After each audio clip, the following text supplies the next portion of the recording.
Oh, look, it's here. Ironheart. You know, that Disney Plus show that nobody asked for, promoted by critics nobody trusts, starring a character nobody remembers, from a movie that everyone's already forgotten. Ironheart is finally here, and Marvel wants you to believe it's groundbreaking, historic, a cultural moment. Spoiler alert, it's not. This isn't Iron Man 2.0. It's more like Iron Meh 0.5.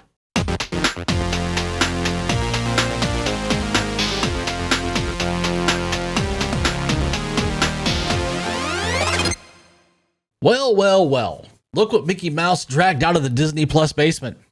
Welcome back to the channel, The Critical Nerd. I'm your humble host, Chris, and this is where hope goes to die and superhero franchises come to get roasted.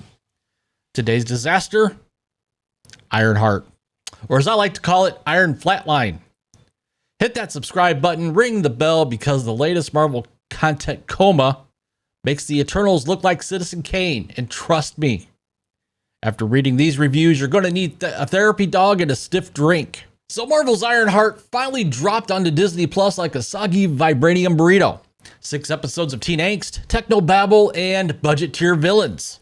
Because what the MCU really needed was a teenage Iron Man with zero charisma and no plot. I mean, why does this show even exist? Well, because Kevin Feige looked at the billion-dollar legacy of Tony Stark and said, you know what this needs? A teenage knockoff who builds a suit in her dorm room. That'll sell. And a Riri Williams, played by Dominique Thorne, MIT wonderkin, trauma magnet, and exposition delivery system. She's a genius inventor, which in MCU terms now just means she can solder wires and feel things. The show picks up post Wakanda Forever. You know, that movie where they off-screen T'Challa like an extra who missed his call time. Riri's back in Chicago fighting magical gangsters and herself, I guess. The reviews are in. Time for the good stuff. It's the review roundup. So what do we have? Rotten Tomatoes. All critics, 74%. Top critics, 45%. Wow. Metacritic, 57%. IMDb, 5 out of 10. Translation: we released this during a solar eclipse and hoped no one would notice. So let's break it down here. First, we got the Hollywood Reporter. An odd sandwich of a show, starting flat and ending flat. In other words, it's a billion-dollar legacy turned into a lukewarm panini. Over at Rolling Stone, destined to fall well short of iconic status. Yeah, because iconic characters usually don't debut during White Castle brawls. RogerEbert.com.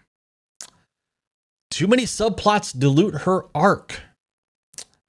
AKA the Disney Plus formula. Cram everything in, then watch it all collapse like a Marvel Phase 4 timeline. Oh, and don't worry, they got into the action over on X too. At the Hollywood Handle, Ironheart has some fun moments, but it's never interesting enough to stick the landing. Bland characters, uninteresting plot. At Hope Slop, or Sloop, Ironheart feels like it's desperately in need of a soul. I don't hate it, but I didn't love it either. There's that word again, ambivalent. The kiss of death of any franchise. Worse than hate, it's apathy in high definition. The magic versus tech dilemma. Now this is the central conflict. Tech versus magic, or magic versus tech. Because Marvel clearly thinks we missed Doctor Strange, Thor, Loki, and every other Phase 3 film and project. This time it's different though. Why? Because it's a teenage girl with trauma and a soldering kit. Oh, revolutionary. Never seen that before, except in Iron Man, Spider-Man, and literally every CW show. Now the villain, Anthony Ramos as the Hood. Critics described him as haunting. Not terrifying, Not dangerous. Haunting. Like a cursed Roomba that whispers Latin prayers. Oh, and the guys over at the Daily Beast, they said cartoonish and uncharismatic. You know it's bad when the villain feels like an intern from Goosebumps. And Riri, still surprised by magic. In a world with space gods, zombies, and literal hex witches, she's confused by enchantments. The real problem. This is where things hit rock bottom. The Hollywood Reporter steps up again. The folks at Marvel have forgotten what a TV show even looks like. And then there's this little gem. It appears to have markedly lower budget than its peers. Translation? It looks like it was filmed on a Galaxy S7 in the alley behind Walgreens. They even compared Riri to Walter White and Tony Soprano. I gotta stop right there. She builds robots and cries in a garage. She's not Tony Soprano, she's Tony Sparkle. The pacing sputters, the arcs go nowhere, and everything feels like it was slapped together in a Google Doc 30 minutes before the shoot. The bigger picture? Total indifference. The Hollywood Reporter, one more time. Nothing becomes exciting until episode 5, which take place, brace yourselves, at White Castle. This is Marvel now. Not in New York, not in Sokovia, White Castle. The finale? A frustratingly inert ending with a distracting guest star.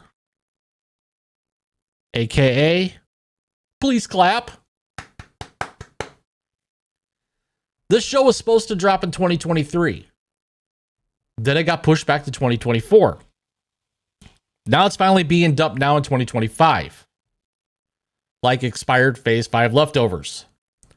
Marvel, at one time, used to be appointment television. Now it's background noise doing laundry. So, here lies Ironheart.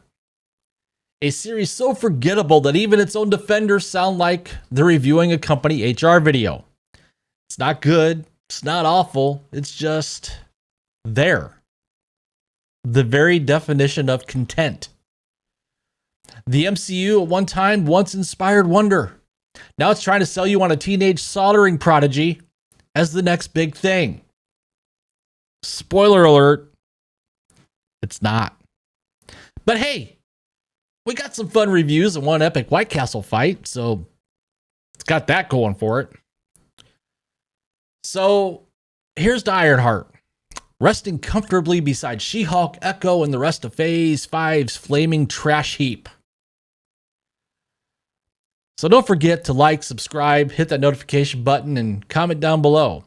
Are you guys watching Ironheart, or are you wisely reorganizing your sock drawer? Critical Nerd, out.